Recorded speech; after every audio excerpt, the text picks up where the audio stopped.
Hai, saya Kitty Ruth Kirana, Gen Z, Master Kebijakan Publik dari Tsinghua University, China. Selamat datang di Komentar Kitty Kirana, ruang di mana kita akan membedah isu publik melalui kacamata kebijakan publik.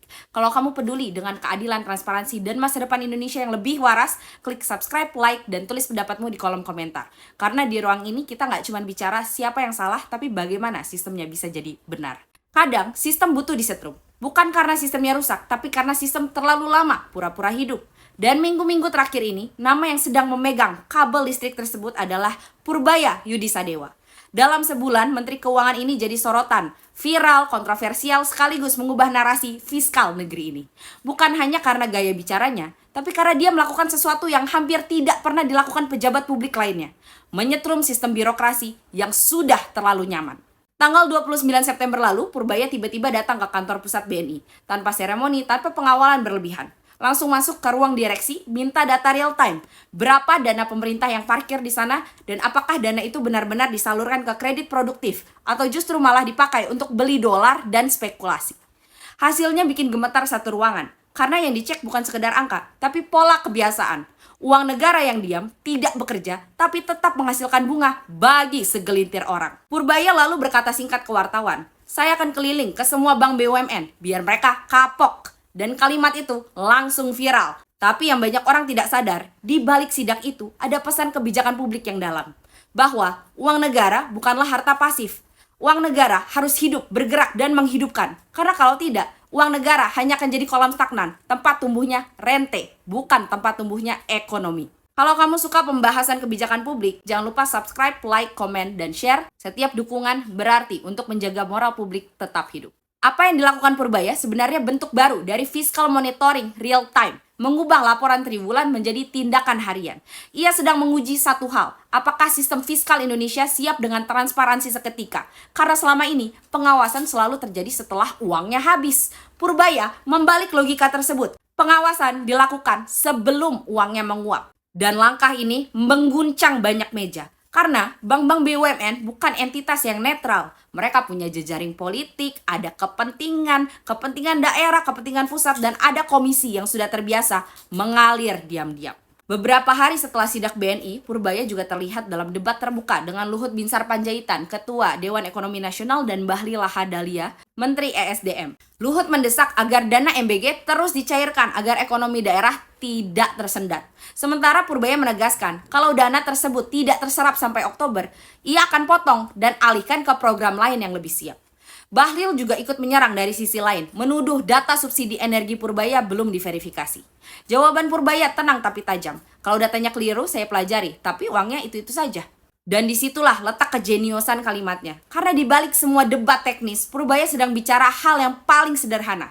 Uang publik itu terbatas, dan setiap rupiah yang salah arah berarti ada rakyat yang tidak makan, tidak sekolah, dan tidak sembuh. Tidak berhenti di situ, tidak lama setelah debat MBG muncul wacana pembentukan Family Office, sebuah lembaga pengelola kekayaan pribadi untuk investor elit dan konglomerat, dari Luhut. Isunya berkembang cepat, ada yang menyebut proyek ini ingin menggunakan dana APBN untuk fasilitas awalnya. Untungnya, Purbaya langsung menolak. Kalau bisa bangun sendiri, ya bangun sendiri, APBN tidak akan saya alihkan ke sana.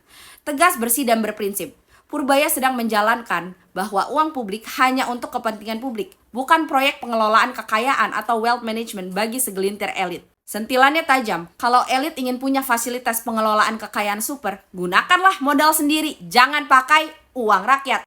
Usulan Family Office ini menjadi contoh bagaimana kekuasaan bisa mempermainkan batas antara public interest dan interest pribadi, antara kebijakan publik dan kebijakan untuk elit. Dan Purbaya melalui penolakannya menegaskan satu prinsip dasar. Uang publik hanya untuk kepentingan publik, bukan fasilitas personal elit. Banyak orang mengira ini sekedar adu ego antar pejabat. Padahal ini pertarungan dua ide besar dalam kebijakan publik Indonesia. Di satu sisi, Luhut dan Bahlil bicara tentang stimulus ekonomi. Uang harus terus mengalir agar daerah hidup. Di sisi lain, Purbaya bicara tentang disiplin fiskal dan keadilan. Uang harus digunakan dengan tepat, bukan sekedar cepat. Pertarungan ini tidak hitam putih. Tapi Purbaya mencoba mengingatkan sistem yang selama ini kita lupakan. Bahwa ekonomi itu bukan cuma angka, tapi juga moral. Kalau uang publik mengalir tanpa hasil, itu bukan stimulus. Itu pemborosan yang dibungkus kepedulian terhadap rakyat. Langkah Purbaya jelas tidak disukai semua orang. Sidak membuat BUMN gelisah. Debat dengan Luhut dan Bahlil membuat suhu kabinet naik. Dan tentu, politisi yang nyaman dengan status quo mulai gatal bersuara. Salah satunya, Ketua Komisi 11 DPR, Miss Bakun, malah berani-beraninya bilang Menkyu jangan terlalu banyak komentar. Padahal justru itu tugas pejabat. Karena kalau Menteri Keuangan tidak bicara soal keuangan publik, lalu siapa yang harus bicara? Influencer. Kita tidak butuh menteri yang diam, kita butuh pejabat yang berani berpikir dan berbicara dengan data. Dan yang lebih ironis, yang menyuruh diam adalah mereka yang paling diuntungkan kalau publik tidak tahu apa-apa. Halo Pak Misbakun, masih tidak berani mengaku bahwa Anda patut diduga memanipulasi fasilitas perjalanan dinas DPR dengan uang rakyat agar sesuai dengan jadwal Sydney Marathon Anda. Di tengah semua sidak dan debat fiskal, ada satu momen yang sederhana tapi berdampak. Purbaya berkunjung ke kantor Menteri Perumahan dan Kawasan Pemukiman Ara Sirait kemarin. Purbaya berani mempertanyakan, wah, kantor Menteri Perumahan super mewah, masa rencana bikin rumah rakyat sangat kecil? Sekilas guyonan, tapi dari perspektif kebijakan publik, ini adalah pemeriksaan moral. Apakah birokrasi benar-benar berpihak pada rakyat atau lebih berpihak pada kenyamanan elit? Anggaran kementerian juga harus sejalan dengan kebutuhan rakyat, bukan malah fasilitas internal yang mewah. Lebih dari itu, Purbaya juga memberikan ultimatum tegas. Kalau anggaran program rumah rakyat tidak terserap sampai Oktober, Purbaya akan potong anggarannya dan alihkan ke pos lain yang lebih siap. Pesan Purbaya jelas, keberpihakan pada rakyat harus terlihat di setiap keputusan dan prioritas anggaran. Dan kementerian harus bertanggung jawab penuh atas implementasi program untuk rakyat kecil, bukan sekedar menghabiskan anggaran. Langkah Purbaya memang membuat para pejabat tidak nyaman, tapi setiap reformasi fiskal memang dimulai dengan kegaduhan, karena yang disentuh bukan prosedur, melainkan privilege yang selama ini seharusnya tidak mereka terima. Dalam sejarah birokrasi Indonesia, banyak pejabat mencoba reformasi dengan pendekatan manajerial. Purbaya tidak, dia datang dengan pendekatan moral dan keberanian publik, sesuatu yang sudah lama hilang dari politik Indonesia. Purbaya sedang menguji sistem yang lebih besar dari dirinya. Sebuah sistem di mana dana publik mengendap karena pejabat takut salah tanda tangan, proyek tetap jalan meski studi kelayakan bilang proyeknya tidak layak, utang ditandatangani tanpa transparansi, tapi rakyat yang disuruh bayar. Dan di tengah semua absurditas itu, ia muncul dengan satu pesan sederhana. Kalau uangnya milik rakyat, maka setiap rupiah harus punya wajah rakyat di dalamnya, harus berguna bagi rakyat. Itu bukan sekedar slogan fiskal, itu koreksi moral terhadap kebijakan publik yang terlalu lama dipisahkan dari keadilan sosial bagi seluruh rakyat Indonesia. Kalau kamu merasa video kebijakan publik seperti ini penting, klik subscribe, like, dan share video ini supaya makin banyak orang sadar bahwa moral fiskal bukan urusan elit saja, tapi urusan kita semua. Dan di tengah riuh sidak Purbaya, rakyat melihat satu sosok lain berdiri agak jauh. Presiden Prabowo. Ia seperti petani yang menatap sawahnya luas, tahu bahwa di dalam lumbungnya ada tikus, tapi juga tahu kalau ia tangkap dengan tangan sendiri, lumbungnya bisa berantakan. Maka mungkin ia biarkan dahulu. Ia kirim orang-orang seperti Purbaya untuk mengguncang pintu, mengejutkan penghuni gelap yang selama ini bersembunyi di balik karung beras. Prabowo ingin bersih, tapi ia juga ingin stabil. Ia ingin tangkap tikus, tapi ia tahu kadang tikus itu punya banyak teman di dalam sistem. Menangkap satu bisa membuat 100 melompat secara liar. Lumbung padi yang bernama Indonesia masih harus dijaga agar tidak roboh. Tapi rakyat menunggu langkah yang lebih besar. Bukan sekedar mengusir tikus, melainkan menambah lubang-lubang yang selama ini membuat padi terus berkurang.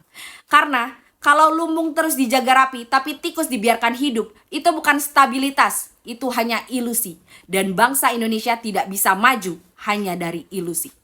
Kini, bola ada di tangan Presiden Prabowo. Apakah ia akan terus berdiri di tepi lumbung atau akhirnya masuk, menutup lubang, dan memastikan bahwa tikus-tikus itu benar-benar hilang, bukan cuma berpindah dari satu karung ke karung lain. Rakyat menunggu, dan sementara itu Purbaya teruslah bekerja, membawa arus listrik ke tempat-tempat yang dahulunya gelap. Hari ini, birokrasi kita sedang diuji tegangan tinggi. Sebagian merasa kesetrum, sebagian pura-pura tidak. Tapi seperti kata pepatah baru di Kementerian Keuangan, kalau kesetrum berarti masih hidup, kalau tidak terasa apa-apa berarti nuraninya sudah mati. Dan mungkin ini pertama kalinya dalam waktu yang sangat lama, rakyat merasa listrik keadilan itu benar-benar mulai menyala.